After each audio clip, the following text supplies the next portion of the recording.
Hello students, congratulations to all of you who have already been successful for the preliminary examination 2023 advertisement number অর্থাৎ ক্লার্কশিপে যারা 2023 advertisement নাম্বারে যারা pass করেছো তারাই নিশ্চয়ই ভিডিও দেখবে আমি জানি, বিকজ তোমাদের সামনে এখন আছে বড় লক্ষ্য, সেটা হচ্ছে ক্লার্কশিপ মেইনকে ক্র্যাক করা এবং তার জন্য উঠে পড়ে লেগেছি বলতে আমরাই। ঠিক আছে, তো যাই হোক, সবাই সবার মতো চেষ্টা করবে, আমরা আমাদের মতো চেষ্টা করছি। তো সেখানে তোমাদের কাছে আজকের যে ভিডিওটা সেটা খুবই গুরুত্বপূর্ণ হতে চলেছে, তোমাদের মধ্যে একটা কনফিডেন্স যোগাতে চলেছে এই ভেবে যে দেখো আমরা কত একটা স্কোর করতে পারলে সেখানে আমরা সিলেকশন পেতে পারি। বিকজ আমরা যখন একটা যুদ্ধ লড়তে চাই, তো সেই যুদ্ধের কি পরিমাপ হবে, সেই যুদ্ধটা কিভাবে লড়বো, সেটা যদি আগে থেকে আমরা কিছুটা বুঝতে পারি তো আমাদের কাছে কিছুটা ইজি হয় লড়াটার ক্ষেত্রে। তো দেখো আজকের দিনে দাঁড়িয়ে আমার কাছে মেইন বেশি দিন নেই, ম্যাক্সিমাম 2 মাসের মতো আছে আমার কাছে, 2 মান্থস। তো এই 2 মান্থসে আমাকে এমন কি রেজাল্ট করতে হবে, এমন কি নিজেকে প্রিপেয়ার করতে হবে যে আমি এই স্কোরটাকে টাচ করতে পারি, এবং সেই স্কোরটা কি হতে পারে।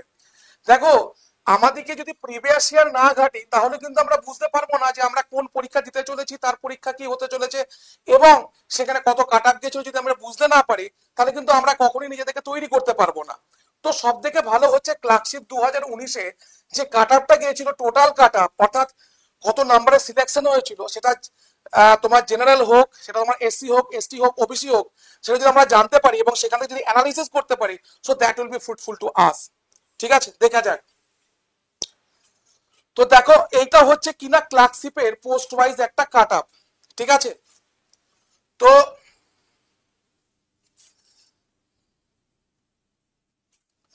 এবার দেখো ক্লার্কশিপ 2019-এ এটা হচ্ছে ক্যাটাগরি, এটা হচ্ছে কাট আপ।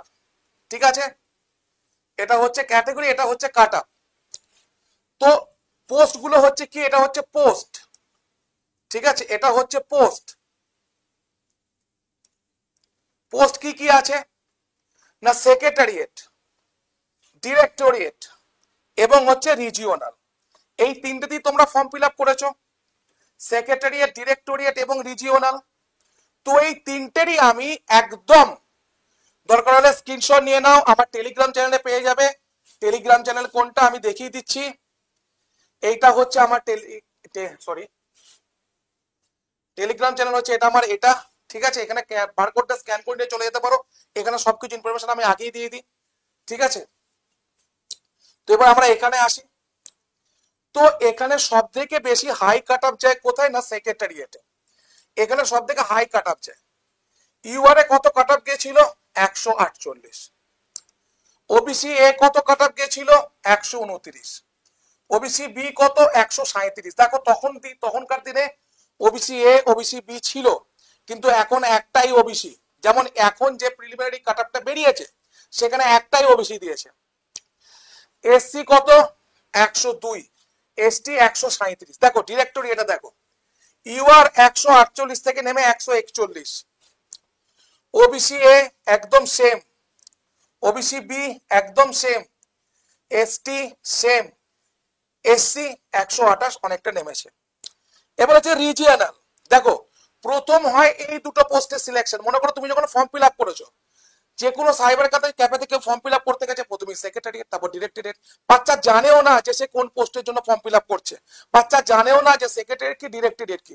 এটুকু বলতে পারি তোমাদেরকে আজকের দিনে দাঁড়িয়ে যে তিনটের মধ্যে যে কোনো একটা পেলেই তোমার কাছে বিশাল লাভবান, যে তুমি সেক্রেটারিয়েট পাও, ডিরেক্টরিয়েট পাও অথবা রিজিওনাল পাও।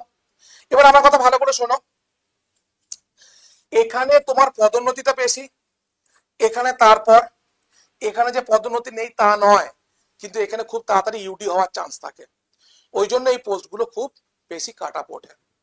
তো সেক্ষেত্রে এখানে দেখো কত হয়েছে, 148 দুই থেকে 37, মানে 20 নাম্বার না, 21 না, 11 নাম্বার কম।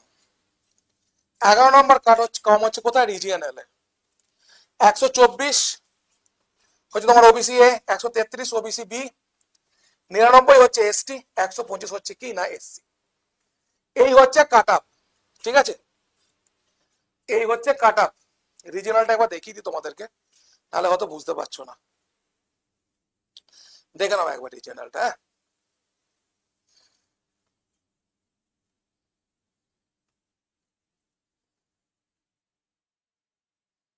বেশ। তো এবারে কাট আপ কত গেছে, এবারের কাট অফ কত গেছে আমাদেরকে সেটা জানতে হবে।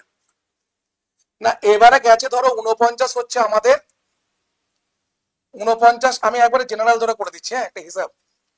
49 গেছে আমাদের জেনারেলে, ঠিক আছে। তো 49 যদি যায়, আগের বারে গেছিল 62 পয়েন্ট সামথিং, আমি 62 ধরছি, আর কত সিলেকশন হয়েছে 137। তাহলে 137 থেকে আমি 62 যখন মাইনাস করছি 5,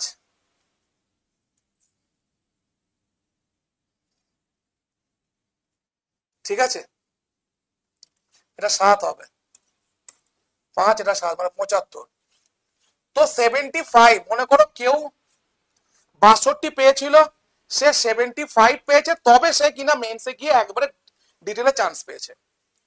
তো সেখানে বলা গিয়েছিল যে যারা 62 বা তার একটু বেশি পেয়েছিল তাদের ক্ষেত্রে সিলেকশন পাওয়াটা খুব শক্ত হয়েছিল, তার কারণ মেনে তাদেরকে 75 তুলতে হয়েছিল। কিন্তু আমি তোমাদেরকে আসল রহস্য বলছি, আগের বারে বাংলা, ঠিক আছে, এবং ইংরাজি এই দুটো খাতা যখন দেখা হয়েছিল, বাংলায় ম্যাক্সিমাম 40+ সবাই মার্কস করেছিল, ম্যাক্সিমাম যারা চান্স পেয়েছে 40+ স্কোর করেছে। তোমাকে তিনটে জিনিস একটু তোমার নিজের ভাষায় লিখে আসতে হবে, সেটা যেন একবারে ক্লাস 7-8 এর লেখা না হয়, একবারে ক্লাস 7-8 এর লেখা না হয়। আর ইংরাজির ক্ষেত্রে অনেকে বলেছে পেশিটা শক্ত, তো ইংরাজির ক্ষেত্রে অনেকে কম মার্কস পেয়েছে। তো এর মধ্যে যারা যদি এখান থেকে 30-35 তুলে দিতে পারতো, তাহলেই কিন্তু 75 তুলে যেত। তাহলে এবার যদি 49 কাট অফ হয়, তাহলে আমি মেনে পড়ে ধরছি 75 যদি যুক্ত করি তোমার মেনে, তাহলে কত হচ্ছে 124 কাট অফ যাবে। আমি বলছি তুমি 120 ধরে চলো, তোমার দরকার নেই এত, ঠিক আছে, কারণ এই 137টা পরে 127 নেমেছিল, 137টা পরে 127 নেমেছিল, মানে ওয়েটিং থেকে, ঠিক আছে। তোমার ওয়েটিং দরকার নেই, আমাকে মোটামুটি 70 ধরে চলতে হবে। তাহলে এই 70 পেতে গেলে তোমাকে ইংলিশে মিনিমাম 35 প্লাস এখানে 35 ধরতে হবে, এটাই তোমার সুস্থ একটা নাম্বার। তো যদি 70 পেতে চাও, ঠিক আছে, তাহলে 35 পাবে কখন? প্রথম জিনিস শুনে রাখো, 6টা টপিক তোমাকে তোমাকে টাচ করে আসতে হবে, 6টা টপিক তোমাকে মোটামুটি লিখে আসতে হবে। প্রেসি এমন নয় যে তুমি শুধু লাইন বাই লাইন একটু দেখে দেখে টুকে দিয়ে চলে এলে, এমন করে প্রেসি লিখলে হবে না। প্রেসিটাকে বুঝে তুমি সেটার একটা মানে করে একটা লিখে আসো, তাও একটা নাম্বার পাবে, একটা গুড টাইটেল দিয়ে। প্রতিবেদন বলো বা রিপোর্ট রাইটিং বলো, মোটামুটি 8 থেকে 10 লাইন এনাফ, যেটা তোমাদেরকে আমি ভিডিওতে অলরেডি দেখিয়ে দিয়েছি, সেই ভিডিওটা কি দেখে নেবে, লাইভে আছে। 3 নম্বর জায়গা কি না, 3 নম্বরে ট্রান্সলেশন, ট্রান্সলেশন এবং বঙ্গানুবাদ, এটা সব থেকে বেশি নাম্বার তোলা যায়। অর্থাৎ এই দুটো জিনিসকে আলাদা করে ভালোভাবে স্কোর করবে। এবং তোমাদের জন্য আমরা অলরেডি কোর্স লঞ্চ করে দিয়েছি, সেই কোর্সটার নাম হচ্ছে কি, চয়ন ব্যাচ। তো এই ব্যাচটায় আসতে গেলে তোমাদেরকে কি করতে হবে, সিম্পলি তুমি আমাকে মেসেজ করবে 7908100347, এই নাম্বারে মেসেজ করবে, আমি তোমাকে ব্যাচের লিঙ্ক পাঠিয়ে দেবো। আজকেও তোমাদের জন্য 899 টাকা অফার, আজকেও তোমাদের জন্য 899 টাকা অফার। অথবা কোড অ্যাপ্লাই করতে পারো, GOUTAM, এটা হচ্ছে তোমার কোড, ঠিক আছে, এটা কুপন কোড। যাই হোক, যে যেটা ভালো বুঝবে সেটা করবে। এই নাম্বারে কল করে 27 তারিখ থেকে শুরু হচ্ছে আমাদের ব্যাচ, 27 থেকে আমাদের ব্যাচ শুরু হচ্ছে। তো তাড়াতাড়ি এনরোলমেন্ট করো, আজকেই কিন্তু শেষ হয়ে যাচ্ছে অফার, এই যে 899 টাকার অফারটা আজকেই শেষ। তো তোমাদেরকে একটু তাড়াতাড়ি করতে হয়েছে, ঠিক আছে, 899 টাকার অফার। চলো আজকে এ পর্যন্তই, মোটামুটি বুঝতে পেরেছো তোমাদেরকে কত স্কোর করতে হবে। যদি 70 টার্গেট রাখি, তাহলে আমাদেরকে একটা ভালো স্কোর তৈরি করতে হবে। এবং এই স্কোরটা যদি প্রপার গাইডেন্স না থাকে, প্রপার যদি তোমার কাছে কি বলবো একজন মার্গদর্শক না থাকে, তাহলে তোমার কাছে এটা স্কোরটা করা একটু টাফ হয়ে যাবে। তোমাদের জন্য ব্যাচ চলে এসছে, এত কমে ব্যাচ, এত কম্পারেটিভলি অন্যজনের থেকে, মানে স্টুডেন্টদের কথা মাথায় রেখে এত রিজনেবল রেটে ব্যাচ আমরাই আনি। তো চলো শুরু করে দাও আমাদের সাথে, সুপার পাস লাইভের সাথে এই খেলা। এবং তোমাকে জিততে হবে ডিসেম্বরের মধ্যে, খুব তাড়াতাড়ি প্র্যাকটিস করো। কংগ্রাচুলেশন ওয়ান্স এগেইন, তোমাদেরকে আবার কংগ্রাচুলেশন। তোমরা সেই স্টুডেন্টস যারা এত লাখ লাখ স্টুডেন্টস এর মধ্যে থেকে তোমরা নিজেদেরকে জায়গা খুঁজে নিয়েছো, 11% এর মধ্যে এসছো। তো আর 5% এর মধ্যে তোমাদেরকে আসতে হবে। Thank you so much for watching the sessions.